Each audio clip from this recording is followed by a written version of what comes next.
Veja hoje no Jornal Estado. Fim de semana de tumulto e confusão no complexo prisional do Curado. Devido à rebelião de ontem, pelo menos um detento morreu e 8 ficaram feridos. Mototaxista é preso em flagrante tentando repassar notas falsas. O suspeito foi detido em Peixinhos, Olinda, com 6 notas falsas de R$50. Polícia prende grupo suspeito de planejar assalto a casas lotéricas. O trio pretendia realizar 2 assaltos num só dia.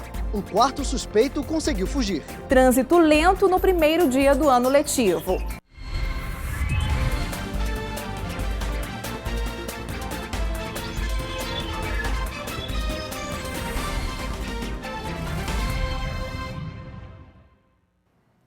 Olá, boa noite.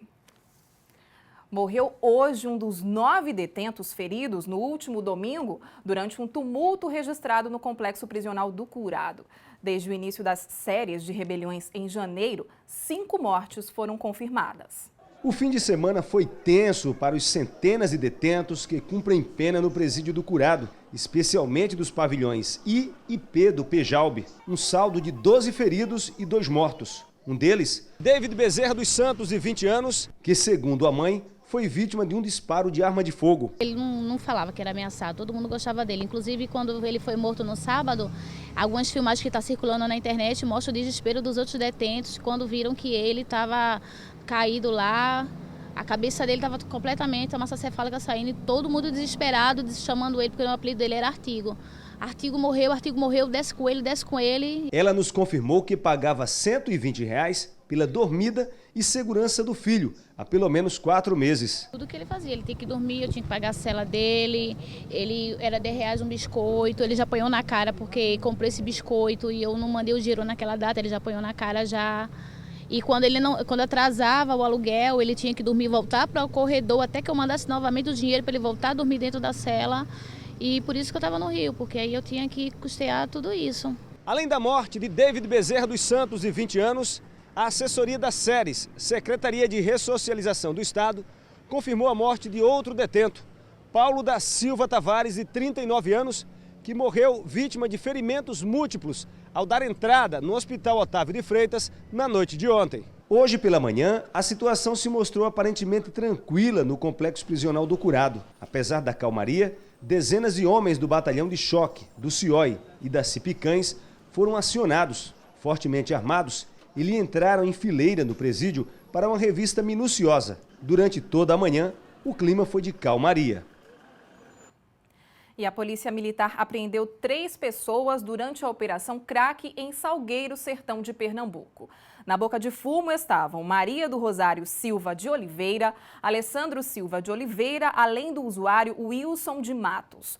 No local foram apreendidos cerca de 34 quilos de maconha, mais de 100 gramas de cocaína, 85 gramas de crack, 3 celulares, uma balança de precisão e mais de R$260. Os acusados foram autuados em flagrante e encaminhados ao presídio da cidade. Um homem foi preso em flagrante tentando repassar dinheiro falsificado em Olinda. A Polícia Federal dá dicas para não cair neste tipo de golpe. O mototaxista Paulo Roberto da Silva Cunha, de 32 anos, foi preso com 6 notas falsas de R$50. Foram comerciantes de Peixinhos, em Olinda, que chamaram a Polícia Militar ao desconfiarem que o suspeito estava repassando cédulas falsificadas para pagar a conta em uma lanchonete. Assim que os PMs fizeram a abordagem, encontraram no bolso de Paulo os R$300 em cédulas falsas. Ele informou que fez uma transação com uma pessoa que ele não sabe dizer mais ou menos quem foi, porque não conhecia, uma transação com um tablet, e recebeu R$300. Em depoimento, o suspeito, a princípio, negou saber que se tratava de dinheiro falso, mas logo em seguida assumiu o crime e disse que repassou as cédulas para não ficar no prejuízo. É importante que as pessoas entendam que, ao receber uma nota falsa, ou procure a polícia para que possa iniciar uma investigação, ou então entregue elas no banco mais próximo, a fim de que eles possam encaminhar essas notas para a gente. Agora, nunca colocar ela em circulação novamente, porque a pessoa vai correr o risco de alguém denunciar que essa nota foi colocada em circulação novamente, a polícia prender essa pessoa e aí, no caso, esse prejuízo vai ser muito maior. Ao repassar as cédulas falsas, o mototaxista, que foi autuado em flagrante na Polícia Federal, cometeu o crime de colocar em circulação moeda falsa e, se condenado, poderá pegar pena que varia de 3 a 12 anos de reclusão. O chefe de comunicação da Polícia Federal repassa algumas dicas para a população não ser vítima recebendo essas cédulas falsas. A primeira dica que a gente dá é para o comerciante: não tenha pressa no atendimento. Cada vez que há, muitas das vezes, o comerciante, naquele afã de atender o maior número de pessoas, ele não presta atenção nessas notas para verificar se elas são falsas ou são verdadeiras.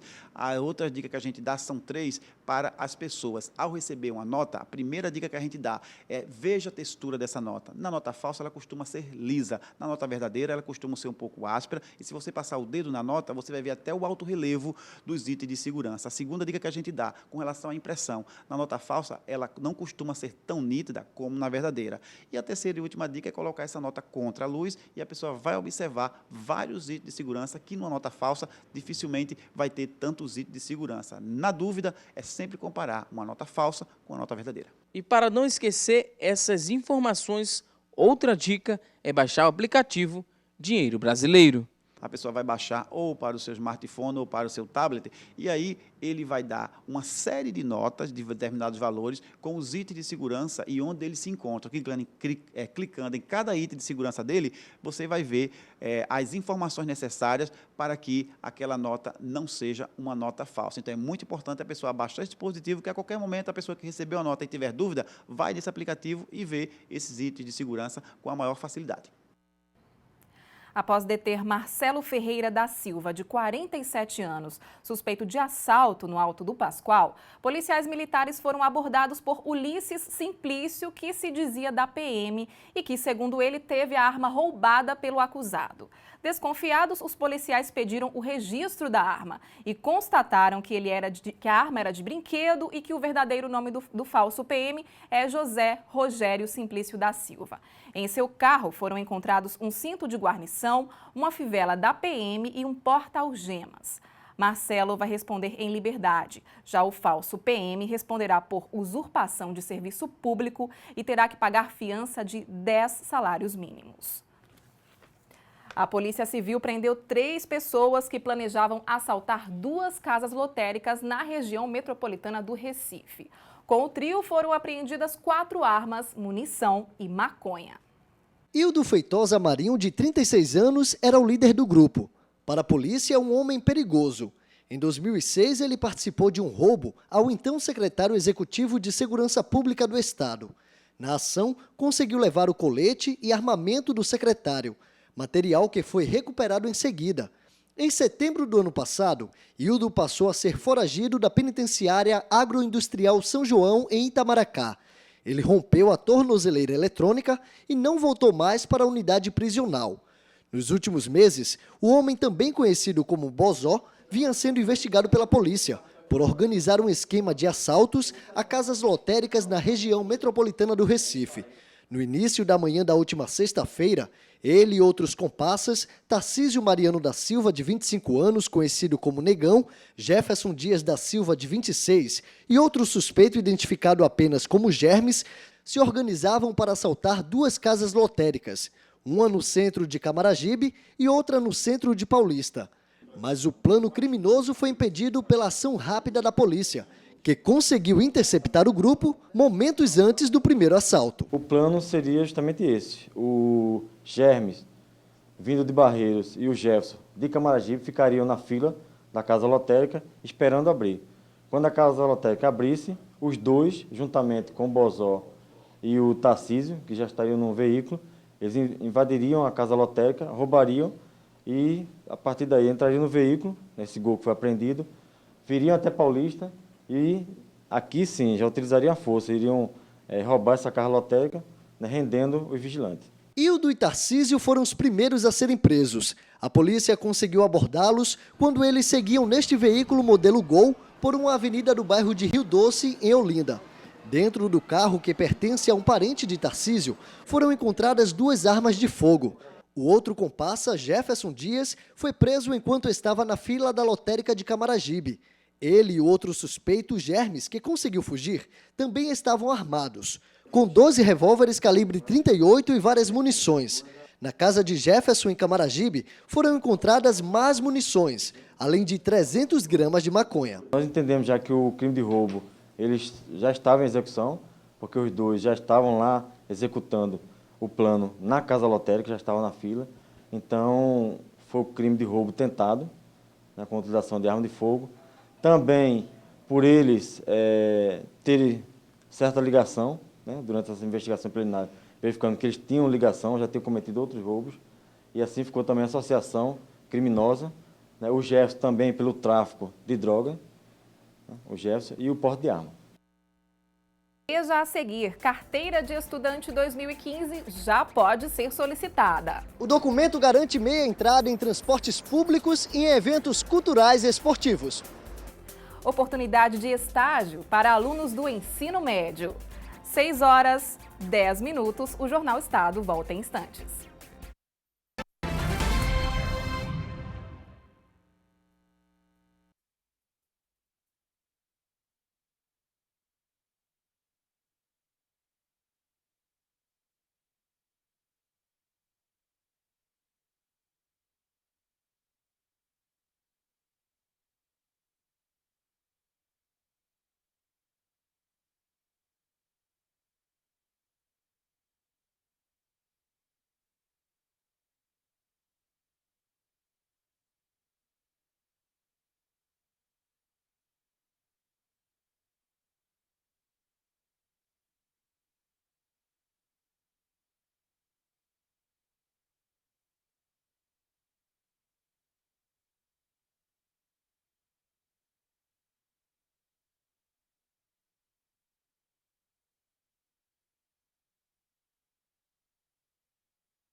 Atenção, alunos! As carteiras de estudante 2015 já podem ser solicitadas. O processo só pode ser feito pela internet. Com a carteira de estudante, alunos da educação infantil e fundamental e ainda dos ensinos médio, técnico e pré-vestibular têm direito a meia entrada em eventos culturais e esportivos. Com o documento, o estudante pode tirar também o cartão VEM, que garante meia passagem no sistema de transporte público da região metropolitana do Recife. Desde o início do ano, foi aberto o prazo para solicitar a carteira 2015. O procedimento é rápido e feito exclusivamente pela internet. O primeiro passo é acessar o portal granderecife.pe.gov.br. No lado direito há um banner intitulado Carteira Mais Fácil. Clicando neste link, o estudante consegue acessar a página para preencher os dados e então solicitar o novo documento. O diretor de gestão do Grande Recife explica que se os dados do estudante não estiverem disponíveis no site, é porque falta a escola liberar a informação. Neste caso, é preciso procurar a instituição de ensino e aí sim concluir o processo, imprimir o boleto e pagar a taxa, que custa R$ 10,25. Caso, na hora que ele acesse, não encontre as suas informações lá, não se preocupe, procure a sua instituição de ensino para que ela possa validar e reconhecer o aluno no nosso sistema. A partir de então, o aluno faz todo o procedimento. Quem ainda não solicitou o novo documento precisa ficar atento ao prazo da carteira 2014. A validade expira em abril. A partir daí, o estudante perderá o benefício de meia entrada, caso não esteja com os dados atualizados. Muitos deixam para a última hora, né, e vai ter problemas na utilização disso para alguns eventos e também para o VEM estudante. E também há uma boa parte, talvez por não conhecer como solicitar, deixam de adquirir esse documento. Então, nós recomendamos, nós vamos reforçar, né, a divulgação desse documento que é tão importante para que as pessoas realmente tenham isso em mãos para ganhar esse benefício. Oportunidade para os alunos do ensino médio. O TRE está oferecendo vagas de estágio remunerado. A repórter Joyce Fernanda nos traz mais informações. Joyce. Olha, Thalita, são 411 vagas distribuídas em 35 municípios do estado, sendo que o maior número dessas vagas vão para os municípios de Olinda, Paulista, Vitória de Santo Antão e Petrolina. Isso acontece, Thalita, pelo tamanho dessas cidades e pela quantidade de eleitores que ela tem. Ao meu lado, eu tenho a Raquel Salazar, que é técnica judiciária e também membro da coordenadoria da biometria. Raquel, como é que funcionam essas inscrições? Elas já estão abertas? Já, as inscrições elas iniciaram hoje e vão até o dia 13. Agora, o aluno ele vai ter que fazer a inscrição dele pela internet. Essa inscrição é no site da Secretaria da Educação e ele vai usar o login e a senha que ele já utiliza para ter acesso às notas dele, quando ele vai fazer a matrícula dele. Então, o site é o www.educacau.pe.gov.br. Ele tem que ter, no mínimo, 16 anos e tem que estar cursando a primeira ou a segunda série do ensino médio. E no ano de 2014, ele tem que ter estudado também na rede estadual de ensino. Então, se teve algum aluno que o ano passado ele estava matriculado numa escola pública, mas do município, infelizmente ele não vai ter condições de participar. Agora, se o ano passado ele estava matriculado numa escola pública da rede estadual, aí ele pode sim fazer a inscrição dele no site. Qual vai ser a função de cada estagiário depois de selecionado? Quantas horas eles vão trabalhar? Eles também vão ganhar uma bolsa de estudos? A carga horária deles é de 20 horas semanais, então são 5 dias na semana, eles vão trabalhar 4 horas. Ele vai ter que trabalhar num horário que seja diferente do horário de estudo dele. E ele recebe uma bolsa de R$ 550 mensais, mais R$ 7 diariamente para auxílio transporte. Não existe prova, existe todo o levantamento da média global que ele teve o ano passado para poder fazer a seleção.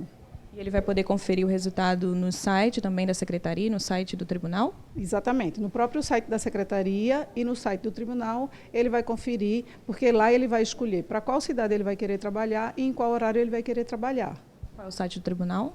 É o www.tre-pe.jus.br. No site do Tribunal também tem o edital, que aí vai estar explicando lá quais são as cidades, a quantidade de vagas. Então, tudo isso ele pode consultar também no site. Obrigada, Raquel, pela sua participação. Joyce Fernanda, para o Jornal Estado. E o resultado desta seleção será divulgado no dia 5 de março. Para outras informações, é só ligar para o TRE. O telefone é o 3194-9258. Veja a seguir trânsito lento no primeiro dia do ano letivo. Com o retorno das aulas, a frota de veículos cresce 20%, ou seja, são mais de 250 mil carros circulando pelas principais ruas do Recife. Solenidade marca início das atividades da Alep. 6 horas, 17 minutos. O Jornal Estado volta em instantes.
E as férias da criançada chegaram ao fim.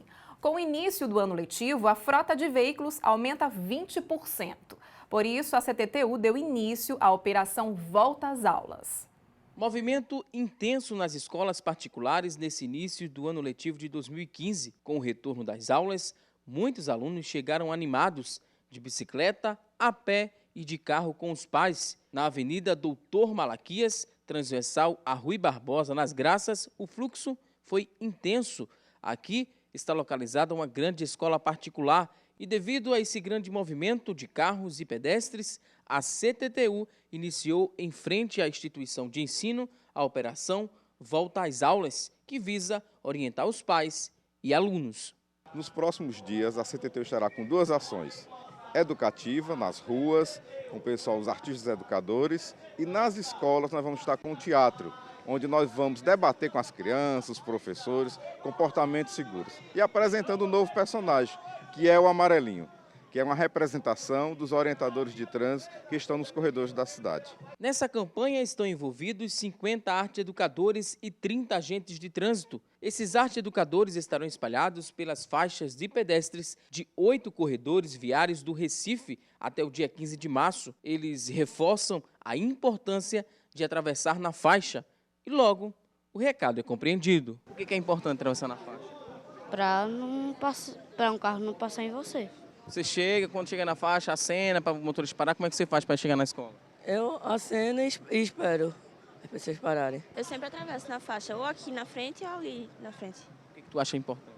Porque evita que as pessoas sejam atropeladas, né? Os adultos sabem dessa importância e repassam para os filhos desde pequenos. Ensino ele a passar na faixa, a sempre prestar atenção se vem carro ou não. E assim, o único problema aqui é que tem muito carro e que às vezes os carros não respeitam. Mesmo com toda a mobilização, alguns pais ignoram e param sobre a faixa, atrapalhando a travessia. Esses outros estacionaram em local proibido e foram multados. É um caráter preventivo, mas também tem de fiscalização. Ou seja, nossos agentes de trânsito estão nos corredores onde as escolas estão situadas, estão fiscalizando e autuando. Com esse retorno às aulas, a frota de veículos circulando no Recife cresce 20%, ou seja, são mais 250 mil carros, totalizando 1 milhão de veículos circulando pelas principais ruas da capital pernambucana. E com isso, em vários momentos, o trânsito fica assim, parado. Então, haja paciência. Infelizmente, a prefeitura não está enxergando esse lado do cidadão. Você trabalhando, perdendo a hora e a mobilidade, cadê, né? Quando volta às aulas fica pior, fica bem pior. Haja paciência. Tem que ter paciência, né? Escutar um sonzinho sem se estressar, porque se estressar é pior. Hoje, as escolas particulares receberam a ação e na quinta-feira será a vez das escolas municipais. A campanha segue até o dia 15 de março.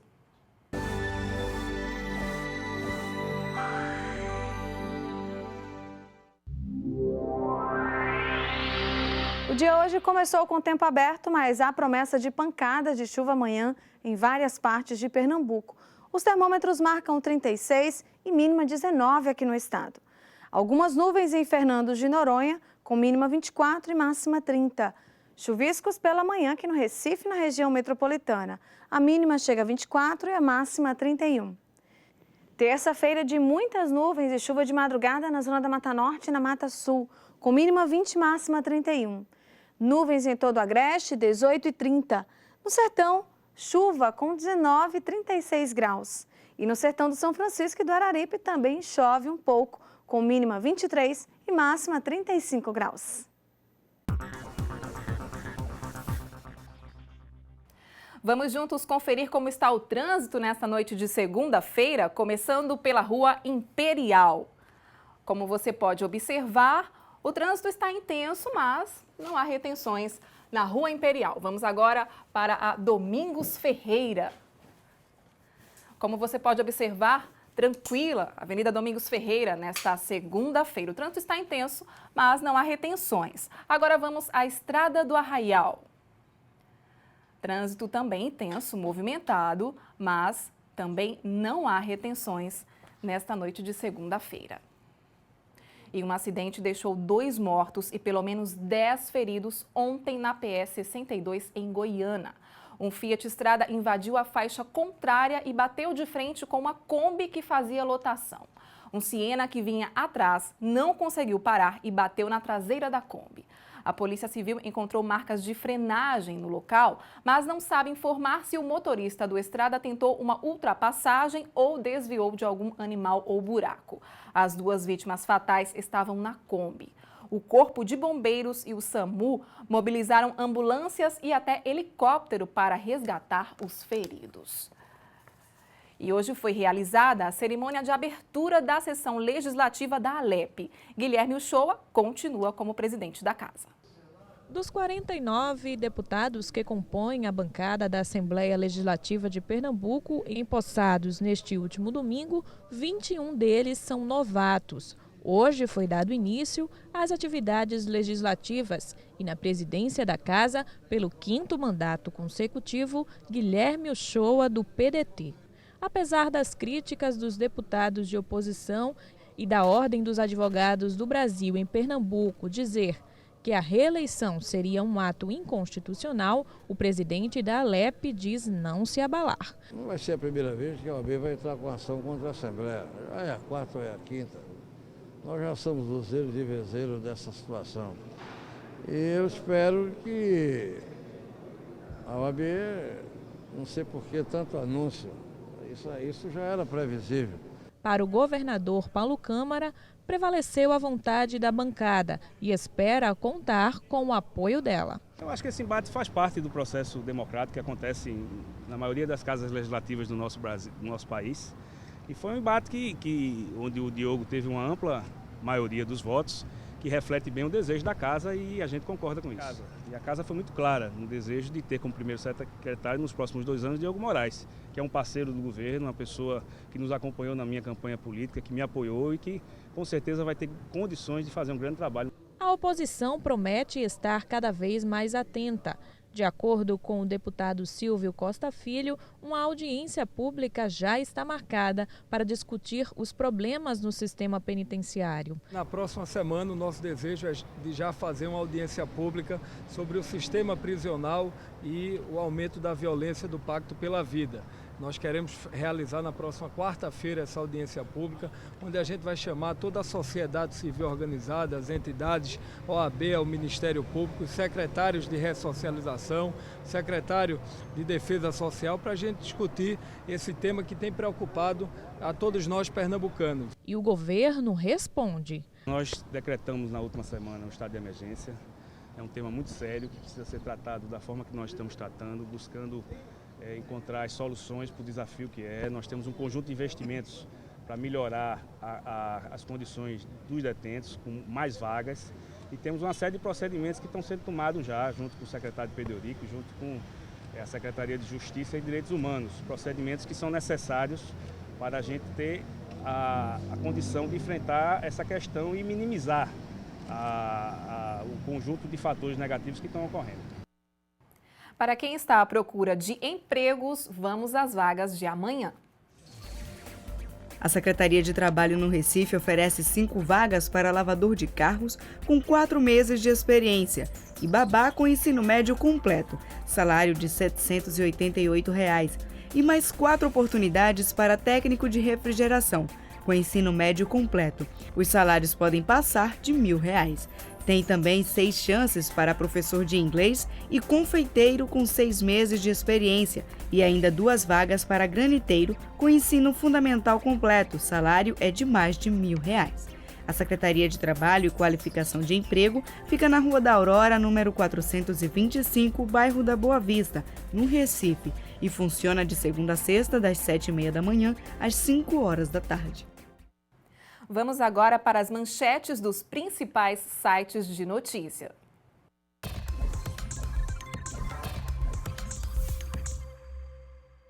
O portal G1 mostra os parlamentares eleitos que respondem na justiça. O UOL traz a notícia que a falta d'água no Brasil pode causar escassez de alimentos no país. O Terra diz que, devido à falta de água, o Tribunal de Justiça de São Paulo reduziu pela metade as sessões do órgão especial. O Estadão conta que o mercado prevê pela primeira vez inflação acima de 7%. Já o RBC News publicou sobre o terremoto de 6,2 graus que atingiu províncias do oeste da Argentina. E esta edição do Jornal Estado fica por aqui. Temos um encontro marcado amanhã às 6 horas. Para você que nos acompanha, uma ótima noite e até lá!